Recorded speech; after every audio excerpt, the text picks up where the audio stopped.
other shows we have for you to enjoy at myclassicradio.net. The Avengers was most certainly not a household name in South Africa prior to the radio series. With no national television service until 1976, the mechanism simply was not present in the country to show television programs to mass audiences. While many other countries reveled in the filmed adventures of John Steed and company, South Africa was not equipped to join in the fun.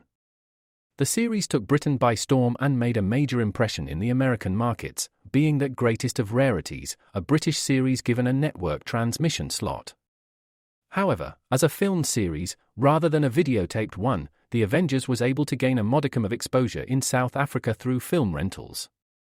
Come and listen at myclassicradio.net.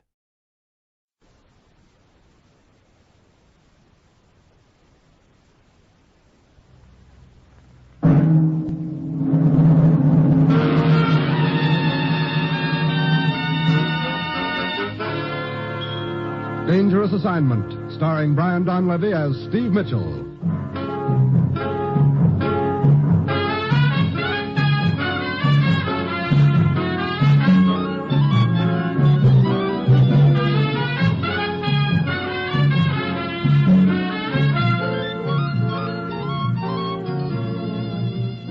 Yeah, danger is my assignment. I get sent to a lot of places I can't even pronounce. They all spell the same thing, though. Trouble. But when I walk into the commissioner's office, I don't realize this assignment's going to end up just where it started, which is right in the middle of nowhere.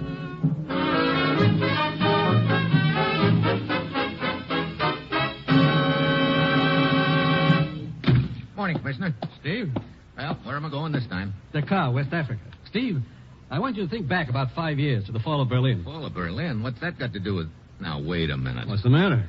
Commissioner, I'm a pretty patient guy. You send me out on a lot of wild goose chases, and I never say a word. But if you think I'm going to go looking for that guy again... Did I mention any names, You Steve? don't have to. Look, from the best available evidence, when that chancellery in Berlin was burned, the top dog died.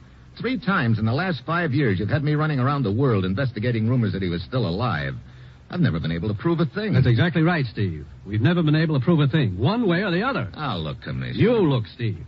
We all know that an elaborate escape plan had been worked out for him. That the key figure in that escape plan was a U-boat commander named Captain Schiller. Sure, we all know that, but so what? Captain Schiller died in the Berlin Blitz, too. Correction, Steve. A clerk attached to the Chancellery staff identified one of the burned bodies as that of Captain Schiller. Just a minute. Are you trying to tell me I'm trying to tell you that an ex-U.S. Navy commander named Williamson, who's in the importing business in Dakar, saw Captain Schiller there 2 days ago. What? Oh, he must have been It mistaken. might have been, and then again, he might not have been. That's up to you to find out. Get over to Dakar, Steve. Talk to Williamson. Then go anywhere and do anything you have to get to the bottom of this. Well, that's it. You've got your assignment. Good luck.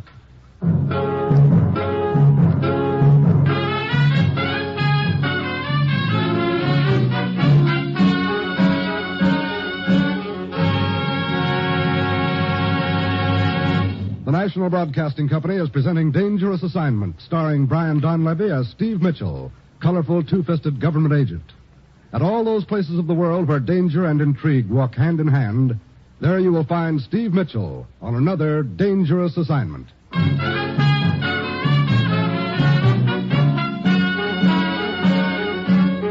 Sure, I've got my assignment. Just a simple little matter of flying to West Africa to investigate a rumor that's been floating around the world for the last 5 years. A rumor nobody's ever been able to prove or disprove. I get all the cinches. It's Monday when my plane lands in Dakar, and I head for the West African Exporting Company in Williamson. I guess you probably figure I've been seeing things lately, don't you, Mitchell? Well, at this point, yes. Well, I'm positive the man I saw here in Dakar the night before last was Captain Schiller, and he was very much alive. Where did you see him, Williamson? Coming out of the Michelin. That's a little bar near the waterfront. Look, I still don't understand how come you were able to make such a positive identification. I knew Schiller. We met during the 1936 Olympics in Berlin. He was a super stinker, the kind that makes quite an impression on you. So that's why I remembered his face so well. I see. Well, okay, I'm going to phone the commissioner and ask him to check up on the German clerk who identified Captain Schiller as being dead. Then I want you to show me this bar where you spotted him.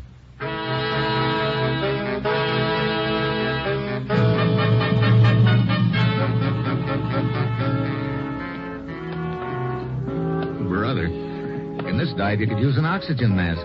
You see him anywhere, Williamson? No. Let's talk to the bartender. Okay. Oui, monsieur. Did you ever see the man in this picture before, bartender? Let me see it.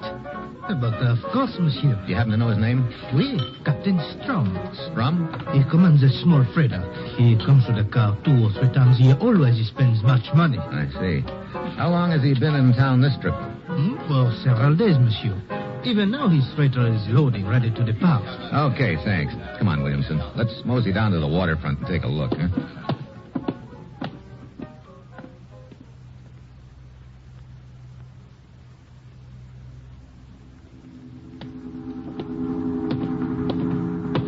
There's the freighter, Mitchell. Yeah. Hey, they're loading crates out of that warehouse. Hey, look, up on deck. Yeah, Captain Schiller. Keep back in the shadows. Right. You know, I'd like to find out what's in those crates. Wait, that looks like a side door to the warehouse just ahead of us. Let's try for it, huh? Mm-hmm.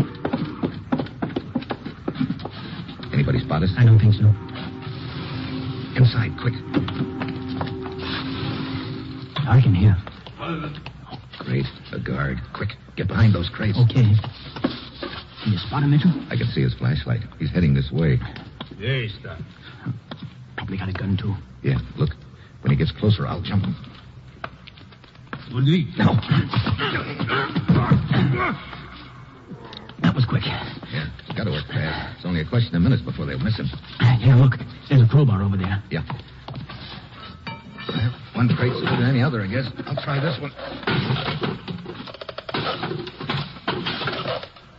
The guard moving any? No. He's keeping the lantern on. Good. Okay. Hand me his flashlight, will you? Now, here you are. Nothing but a bunch of paintings. What kind of a cargo is that? Hey, wait a minute. Yeah. I'm no art student, but I recognize a few of these. They're masterpieces. Hey, Mitchell. Hey, this could be some of the stuff the Nazis looted from Europe. 5 will get you 10, it is. So they had it hidden here in Dakar all the time. And Schiller has been delivering it little by little to the head art collector himself. Well, you've got enough evidence to grab, Schiller. Look, that's the last thing in the world I want to do right now. I'm a lot more interested in finding out just whom he's delivering this stuff to and where. You better get back to town. I'll check with you later.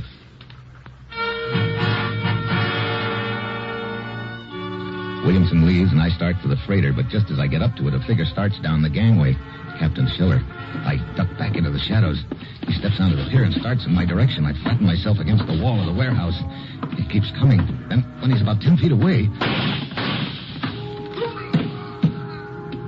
Schiller grabs at his stomach and crumples onto the pier. The shots came from my left, and I can hear someone running along the pier. I take off after him, but my foot hits a cleat, and I go crawling. By the time I get to my feet, it's too late. The killer's disappeared. Suddenly, I hear a chain rattle. The freighter. They're hauling in the gangplank and getting underway. This is just great. I've got to find out where that freighter's heading for, but how? Then I remember the unconscious guard in the warehouse. I head for the door, but just as I get there, it opens, and out he comes. Hey, remember me? Hey, where's that freighter going? Get away from me. Okay, suppose you try that wall on for size. Come on, open up. Where's that freighter heading? I will not tell you. Okay, take another bounce. Open up. No.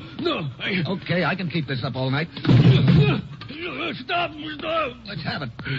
The ship is sailing for Casano. Casarno, where's that? Small port on South American coast. Okay. Now I will... Oh, another gun, huh? Yeah, another gun.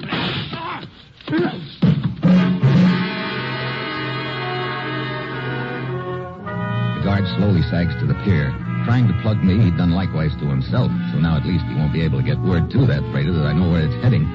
I put in a call to the local police. They come and haul the 2 bodies away. And an hour later, I'm standing in the morgue with a gent named Inspector Bove viewing the remains of the late Captain Schiller. So all this time, the world has believed this man perished in a bomb shelter under the German Chancellery in Berlin 5 years ago. At any rate, he is dead now, and we have seen all we can see here in the morgue. I will slide the door shut. There. 1 moment, please. Huh? Looks like we've got a visitor, Bove. I would like to view the body, if I may. I did not hear you come in, mademoiselle. I did not wish to disturb you, gentlemen. You are perhaps aware that the morgue is not on the list of sites for tourists to visit here in Dakar. One must have credentials. Here are mine. Lisa Hessler. Yeah? Trans-European News Agency? You are a correspondent? As you see. Look, Beauvais, maybe we'd all better go back to your office and talk this thing I'm over. sorry, but I have a right to see the body. Since when is the murder of a freighter skipper named Captain Strom news? Please be kind enough to step aside. But- Inspector, do you wish to be put on record as having refused an accredited newspaper correspondent the right to view a body and some more? I am sorry, Monsieur Mitchell, but she is within her rights. Okay. Take a look, lady. Thank you. Are you quite certain, gentlemen? Certain of what? Certain that this dead man is Captain Schiller. What? According to his papers, this guy's name is Strom. Yeah, I know. But I'm inclined to think, as you also apparently are, that this man is Schiller. Oh? Mind telling us why you're interested in him? I've made a career of him. What do you mean? For 5 years, I've been trying to track him down. You see, I've always been convinced that Schiller did not die in that burning bomb shelter under the Chancellery in Berlin. I felt if I could find him alive, he might lead me to someone else who might not have died in that fire. Sounds like you're dealing in a lot of mites, Lisa. Perhaps. And yet those mites, as you call them, might lead me to the biggest news story of the century. Well, what does your editor think about all this? Now, unfortunately, he thinks I'm slightly crazy. Threatens to fire me unless I give up this idea and return to Europe. I see. Well, you gotta admit the idea is pretty fantastic. Is it, Mr. Mitchell? Look, figure it this way. Even if this guy is Captain Schiller, he's dead. You can't get any information or leads out of him. Where does that leave you? Unfortunately, at the end of the line. My editor would not even print a story about this unless I could find something further. That's what I mean. 5 years of chasing a shadow. Now it ends on the slab of a morgue in Descartes. Well, that is life, I suppose. Good evening, gentlemen. Mademoiselle? So long, Lisa. One cannot help feeling sorry for her. 5 years' work on one story and then... Look, save your sympathy, Beauvais. I've got to keep her thinking that this is the end of the line for her. If she got one inkling, it wasn't. And if a single whisper of it ever hit the newspapers, this whole deal would go up in smoke. I see. Well, Inspector, thanks for everything. Looks like my next stop is South America.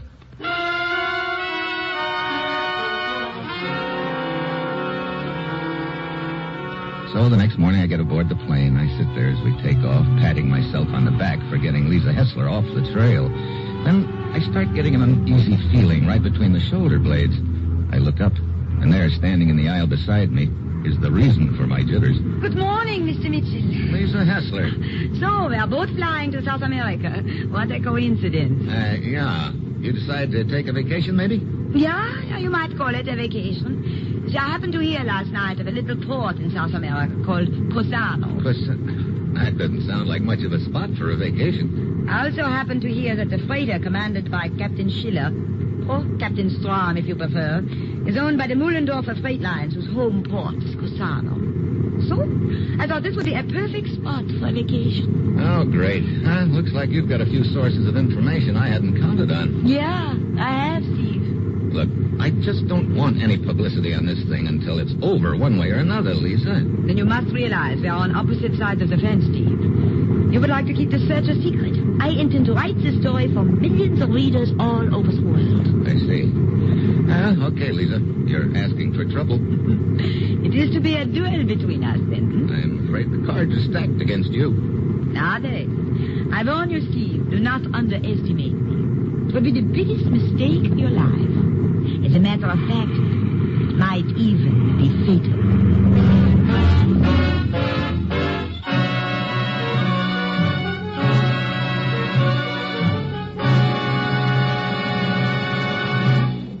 You are listening to Dangerous Assignment, starring Brian Donlevy as Steve Mitchell.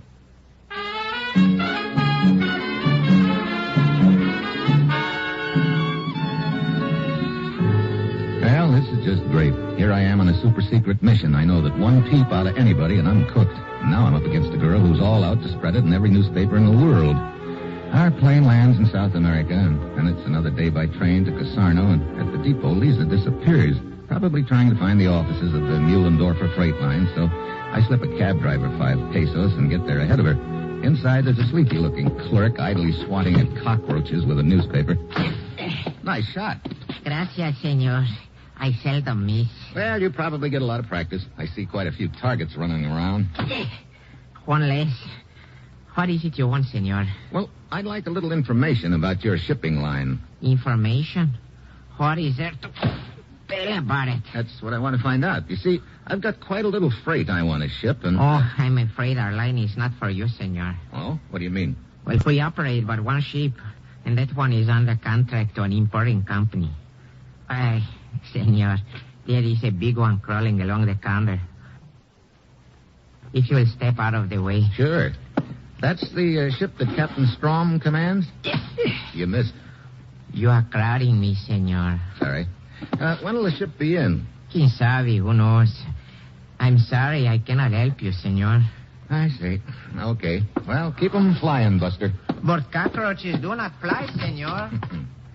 Oh, Steve. Well, hello, Lisa. So, you beat me here. Yeah, but it didn't do me much good. Clerk seems to be specializing in knowing nothing about anything.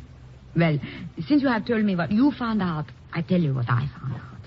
I've been at the waterfront and learned the ship is expected the morning after tomorrow. Oh? Say, you're being pretty obliging all of a sudden, aren't you, Lisa? Well, let us just say I would like to beat you in a fair fight, Steve. Okay, let's just say that. In that case, I'll probably see you down at the docks the morning after tomorrow. You may count on it, Steve.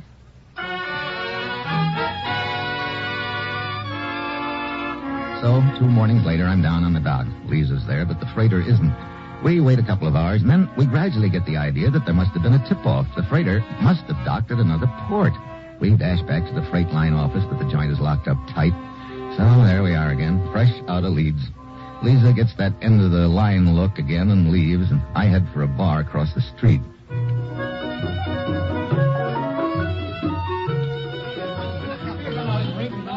Ships which do not arrive when they should. This can be quite annoying. Huh? Who are you? Lieutenant Segarra of the military.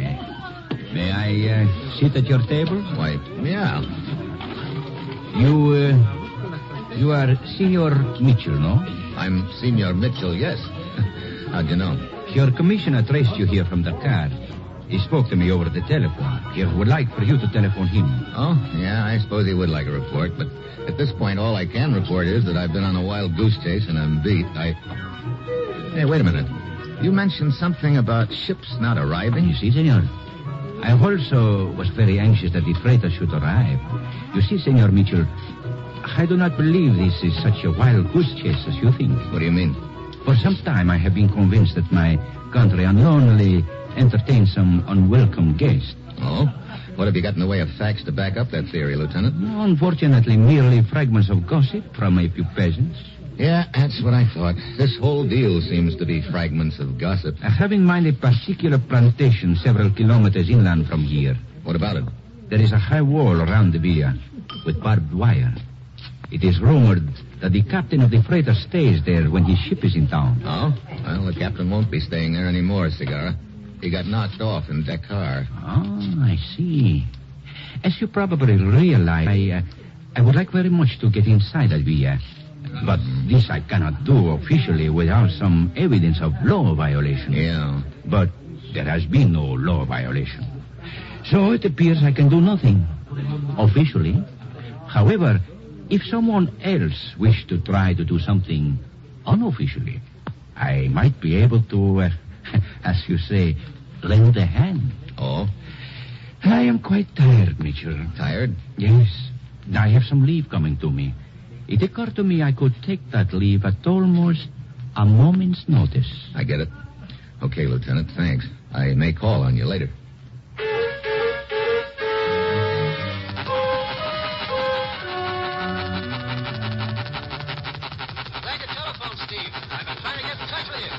Wait a minute, Commissioner. I can hardly hear you. Jiggle the phone or something, will you? That better? Yeah. What's on your mind? I said I'm glad you telephoned, Steve. I've been trying to get in touch with you. Oh, what's the matter? When you called me from Dakar, you wanted the name of the clerk who claimed Captain Schiller died during the fall of Berlin? That's right. The one who identified a burned body as that of Captain Schiller. The clerk lied, Commissioner, and I figured you might have one of our agents in Europe run him down and question him. We can't find the clerk anywhere, Steve. But it's a her, not a him. Oh? Name's Lisa Nesvik. She married a Nazi colonel who was killed at Stalingrad. After the war, she dropped out of sight. Lisa Nesvik? Wait a minute. Her maiden name wouldn't by any chance be Lisa Hessler, would it? Why, yes, Steve. How did you know? Skip it. I'll call you later.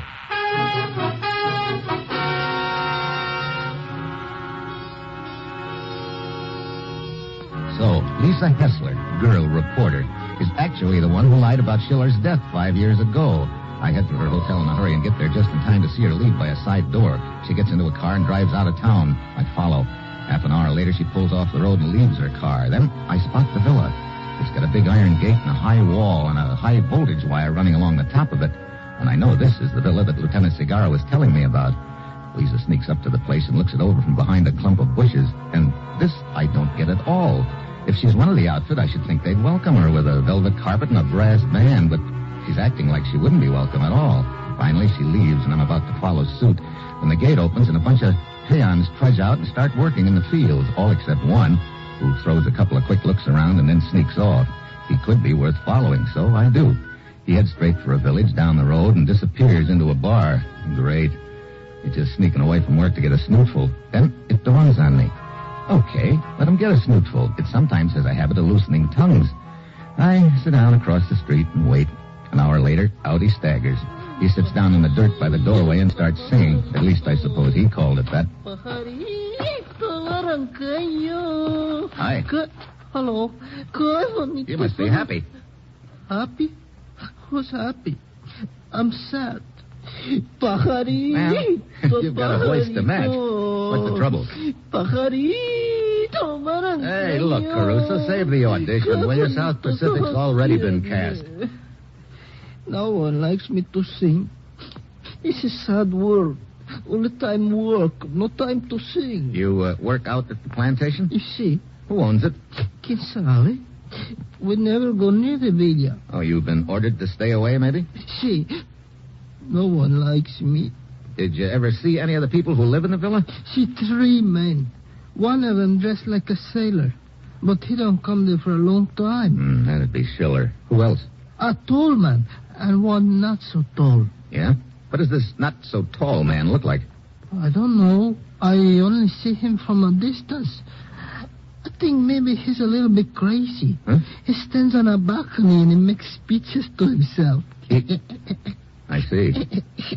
You know, I think maybe I talk too much. I think maybe I better sing. Pajarillo. You already have, Buster.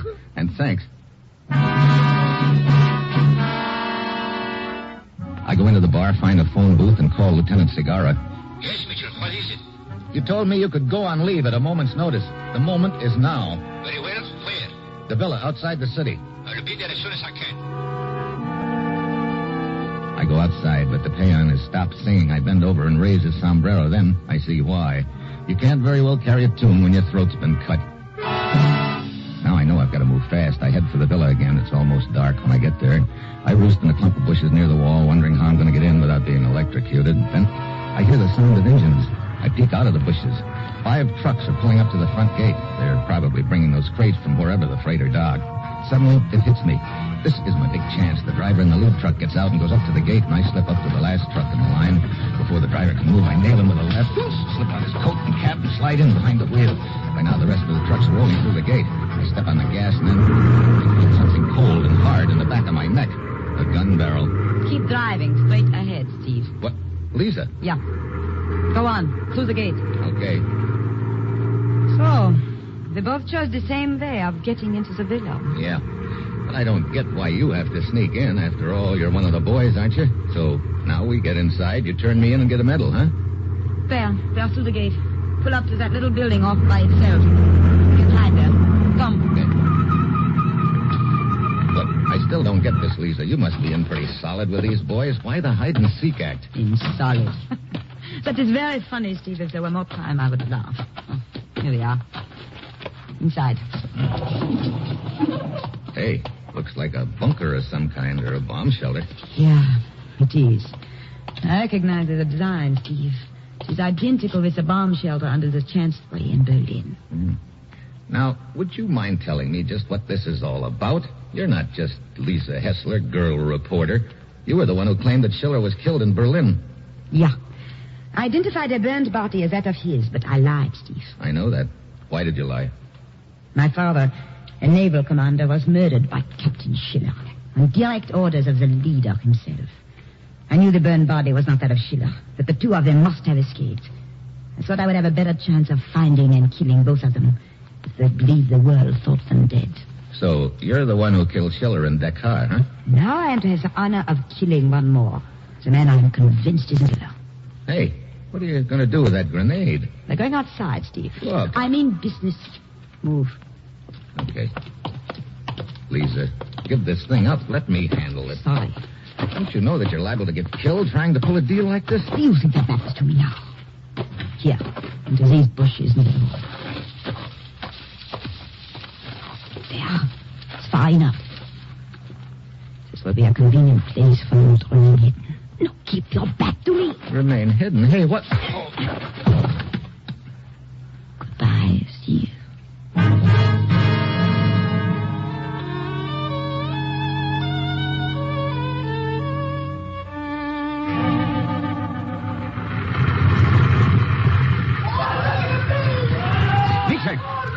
Mitchell! Oh, Lieutenant Segarra, how did you get inside the wall? As I approached it, there was an explosion in the rear. It must have shorted out the high voltage wire. I was able to climb the wall. Explosion? Hey, the villa's on fire. So that's what Lisa did with that grenade. Mitchell, look! 2 men running out of the villa. They are heading for the bomb shelter. Yeah, I recognize the tall one. He was a member of the German High Command. How about the shorter one? I can't tell from this distance. He's got that hat pulled down over his face. Come on, we got to find out. Wait. Look, the girl. It's Lisa, slipping into the bomb shelter from the other side. That must have been her plan to set the villa on fire, knowing they'd head for that bomb shelter. The 2 men are inside the shelter now. Come on, we've got to get there before anything happens.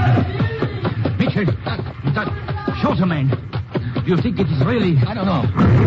Get down, Segarra. Mitchell, that explosion. It was in the bomb shelter. Yeah, come on. Flames are coming out of it. Going in. Be careful now. Cloud of smoke. Yeah, this way. It's clear now, lady. There you could... Mitchell. Yeah. 3 bodies, badly burned. Look, the charred fragment of a dress. Yeah, that one's Lisa. The tall guy's over there. That leaves just one more, the shorter man. Right here. Well, how do you think? Not enough left to identify. What do you think it might be? I don't know. I guess we'll never know now. Mitchell, maybe he wasn't here at all. Maybe he really was killed in Berlin. Maybe. But if he was here, how could he have escaped? 3 people came in here, and now we see 3 bodies. Well, there could have been a guard in here, and there could be a trap door under all that wreckage. But it doesn't sound possible. No? Look around you, Segarra. What do you mean? This bomb shelter, it's an exact replica of the one in Berlin where he was supposed to have been killed before. There was an explosion and a fire there, too. In other words, this is the same identical setup as before. But Lisa must have been sure she had her men when she blew herself up. Yeah. She also could have been in on the gag all along and be willing to sacrifice herself to keep the big boy operating. This whole thing could have been just a setup, Segarra. See, but maybe... Yeah, doing a lot of maybeing, Lieutenant. Just don't forget the biggest maybe of all. What is that? If he did it before, maybe he's done it again.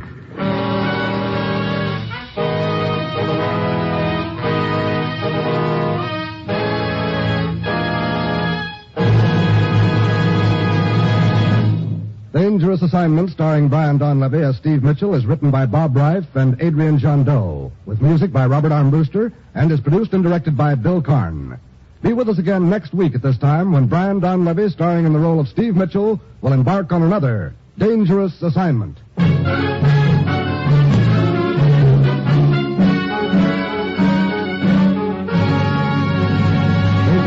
Came to you from Hollywood. Judy Holliday returns tomorrow on The Big Show, now Man Called X on NBC.